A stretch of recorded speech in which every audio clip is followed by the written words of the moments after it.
So now American missiles raining down on parts of Iran yet again. The country's trading strikes for a second straight day. And the president moments ago, you heard the interview here on Fox saying there is more where that came from. There's a lot to get to, folks. Good morning, everybody. A lot of headlines as we come on the air on this Thursday morning in New York City. I'm Bill Hemmer. Good morning at home. Good morning. I'm Dana Perino, and this is America's Newsroom. So we did not anticipate that President Trump interview on Fox and Friends. There are a few headlines that you noted. Yeah, the suggestion about more bombing later tonight. You know, he signaled that in the Oval Office yesterday at noon when we were watching. And followed through on that as well. Pete Hegseth said something similar when he was traveling at Gitmo and also at CENTCOM in Tampa, Florida. So just watching that. Then he said toward the end of that interview, yes, we are still talking to them. So according to the president, there is still diplomacy behind the scenes there in the Middle East. So we'll get you the other headlines. President Trump is threatening these dire consequences for Iran if it continues to drag its feet on a peace deal. And the president describes last night's strikes as violent and vicious. Also, he says the U.S. fired 49 Tomahawk missiles, many of them aimed toward the area of Tehran. We'll show you that on a map in a moment here. He's also vowing to keep hitting Iran until a deal is reached. Here is what he said a moment ago with our colleagues on Fox and Friends. And they're getting decimated, just decimated, and they're dying to make a deal. They want to make a deal so badly. And they're really in submission. They just don't know it yet, okay, to be honest with you. They just don't know it yet. And we are talking to them and all. But, you know, look, my preference has always been take Kharg Island. Meanwhile, new video from CENTCOM shows U.S. forces firing Hellfire missiles at tankers trying to move Iranian oil. It's the third ship disabled this week as the U.S. continues to squeeze Tehran's economy. We have team coverage. Lauren Simonetti on what the president calls a secret mission to sneak oil through the Strait of Hormuz. But first, let's go to Trey Yingst. He's also spoken to the president several times in the last 24 hours, and he is live from Tel Aviv. Good morning, Trey. Yeah, hey, Dana, good morning. Overnight, the United States unleashed powerful strikes against the Iranian regime. U.S. Central Command says a variety of targets were hit, including Iranian surveillance sites and air defense systems. Speaking from the Situation Room overnight, President Trump told Fox News 49 Tomahawk missiles hit locations as close as 40 miles from the capital of Tehran. Positions were also targeted along the southwestern part of the country. The president described the strikes as violent and vicious. Also, President Trump says top Iranian officials called him directly, asking him to stop the bombing. Secretary of War Pete Hegseth spoke before the strikes began. Instead, they're going to have tap, tap, tap bombs dropping on key facilities in Iran from the United States of America. And that's not because we want to restart anything we don't have to restart. It's because the War Department is prepared to set the terms to ensure that we get the kind of deal President Trump expects.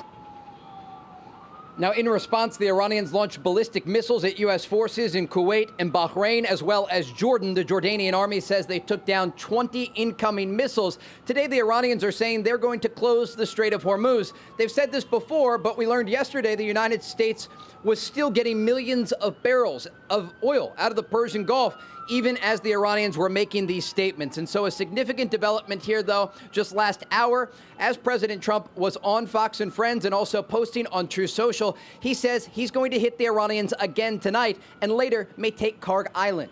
Bill, Dana? All right. Trey, let me ask you, though, because I hear some sirens in the background. That could just be nothing. But what are you expecting there in the next few hours, 24 hours? Look, the Israeli military remains on high alert because they are waiting to see how the Iranians are going to respond to this current situation. I spoke with an Israeli official last hour who said the president is in the bazaar. He's speaking Persian. And this was an indication the Israelis believe that President Trump is now speaking the language of the Iranians. And the president told me last night he was in the Situation Room alongside Vice President J.D. Vance and Special Envoys Kushner and Witkoff. And he said the Iranians only understand the language of force. And that's exactly what we saw last night. Those 49 Tomahawk missiles. There were U.S. fighter jets over the skies of Iran.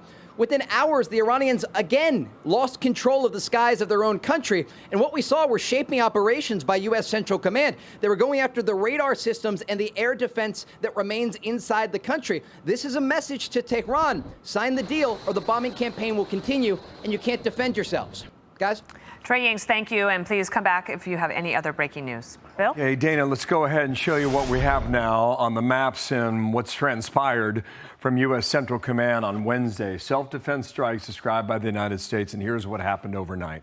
Talked a lot about the Strait of Hormuz, that choke point where so much travel goes by the sea, okay? So this is Keshem Island, Minab, Sirak as well. They were all hit overnight. The area of Isfahan apparently taking hits as well. What the president told Trey is that 49 Tomahawk missiles aimed at targets about 40 miles outside of Tehran. That might fit for Isfahan in the nuclear program that had been developed in that area. Now, with regard to Kharg Island, this all came out in the last 60 minutes or so. The reason why Kharg Island is so significant, it's well off the shore here. Well off, I'm saying 10, 15 miles, okay? But it's in deeper water, that's the point. So you can get these giant vessels from all over the world that can easily pull up the Kharg Island. They can load the oil onto their vessels and then move their way down through the Strait of Hormuz in this direction here. The reason why this is so significant is because if you take control of Kharg Island, you will take control yet again of the economy of Iran. Many military analysts coming on our air over the past several months said this is what you need to do. It hasn't been done. But if you take Kharg Island, you have to control it. And that means you put U.S. men and women in danger of taking fire on behalf of Iran. So keep that in mind if indeed there is a move on Kharg Island sometime tonight or in the coming days. Iran, meanwhile, has not sat back. They still have drone capability. They still have missile capability. And for the second straight night, we know they took aim at a U.S. air base that houses the F-35 in Jordan.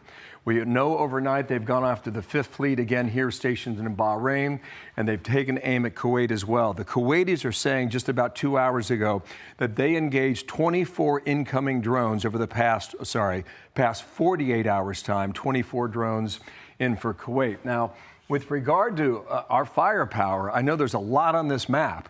There's a reason why there's a lot on this map, because the U.S. naval assets are significant throughout the Middle East. And just so you can zero in, that's the Strait of Hormuz.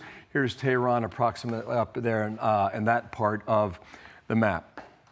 Let's leave this alone for a moment and talk about what's happening with the ceasefire. So there was a ceasefire declared in early April now, and a lot of people have debated whether or not it's a real ceasefire or whether or not the tit-for-tat continues. This is what we can say. Depending on how you define a ceasefire, it has held reasonably well for 60-plus days. That's not to suggest that there hasn't been tit-for-tat. The U.S. going after Iran, Iran going after Israel, and return fire on behalf of the Israelis. But let me take you to the far left part of this screen, okay? This is just the past several days. Today is Thursday. On Tuesday now, the U.S. struck back after a U.S. Apache helicopter that had been patrolling the coastline of Oman took a drone. And based on the description we're getting from the Pentagon, that drone lodged itself in between the cockpit of two pilots. They took the Apache down and went in the waters at sunset. They waited there for 2 hours until an unmanned drone, a water vessel, came across the ocean, rescued these two pilots, and pulled them to safety on board a helicopter. So the U.S. then and the president convinced that they needed to take action. And that is what we have seen based on the last 2 nights. Now, Jimmy will slide over here and show you one more map.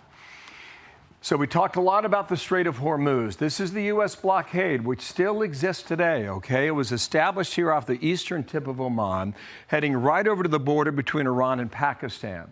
This has been successful.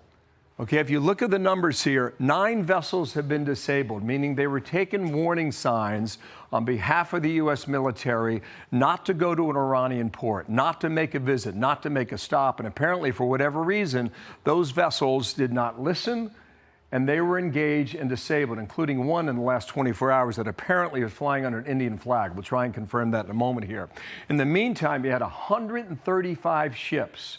These are ocean-going vessels that have been redirected, which means they did stop at Iranian ports or had the intent to go to an Iranian port, and that is the number we have thus far.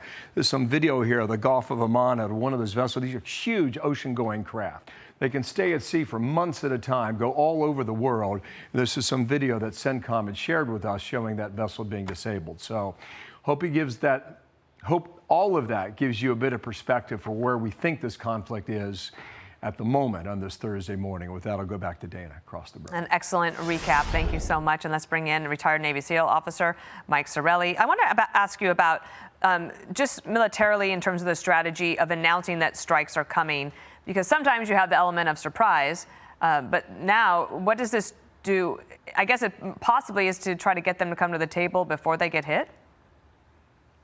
Yeah, the reason we can expose that we're going to hit them is, one, because we have air dominance. And last night was a perfect example. We hit air defenses, radar and surveillance systems, as well as command and control nodes. What Trump has done is basically cleared the highway for what's to come. He's lowered the risk to troops and our strike fighters. But you would not do that on a different occasion in a war where we did not have that dominance. And Dana, really, what happens moving forward is like a scene from a movie. You've got a hostage tied to the chair, Iran. They're already bloodied up. Trump has essentially come in and laid out the tools. You got those pliers that rip out fingernails. You got the ball peen hammer. And he's essentially saying, we are going to continue to hit you. It's going to become more painful and more expensive with each subsequent hit until you sign that deal. But the deal is important. It's got to look at the complete opposite of the JCPOA. We're not going to release sanctions for concessions later. There's got to be conditions, and there's got to be consequences, and there has to be timelines. So I think if the Iranians are watching this, they need to take the president at his word. He said we're going back again tonight. Let's see if that happens. Here's what he said in the Oval Office yesterday. Quickly, question and answer. Are you going to go back to attack, or are you thinking of attacking Iranian power plants and bridges, as you've Well, I'm not going to say that to you, but I can do that. Okay, so the power plants and the bridges were not hit, but the radar sites were hit. But what he did say is that they were going back to hit different targets again tonight, meaning last night, which they did. Now you've got these competing opinions, and here's one from the Wall Street Journal. Trump needs a new Iran strategy. He has hope for Iranian concessions, but he abandoned much of his leverage by showing he would not countenance a return to war. The way for Mr. Trump to right the ship is to go on offense, but that means more than pounding Iran. The task at hand is to open the strait to allied ships. On the same day, the New York Post came out with a scathing editorial saying that he's got people around him who's giving him bad advice. Do you think the commander-in-chief has been given bad advice during this conflict? No, I don't. So Trump has given diplomacy a shot here, coercive diplomacy, and he's given them grace, and the Iranians slapped that hand away. So now he's using really calculated escalation until he gets them to where he wants. But guys, look at the blockade. Economically, they're crippled. Now, can he strike civilian or I would say rather than civilian mission-critical infrastructure? Yes, that's on the plate, but he's using escalation to get to that point. And he's keeping the Persian people in mind. He does not want to create, overdue or undue hardship to them. But for the Persian people, and they know this, they would rather have freedom under hardship rather than no freedom at all. But it would be crippling to the Iranian regime if they lose power, desalinization plants, and even some of their oil infrastructure. And that's where Kharg Island comes into play. All right, Mike Sarraille, thank you so much for joining us this morning on this breaking news. We appreciate it. Thanks, guys. Be sure to like and subscribe for all the Fox News latest on YouTube and catch full shows streaming now on Fox One.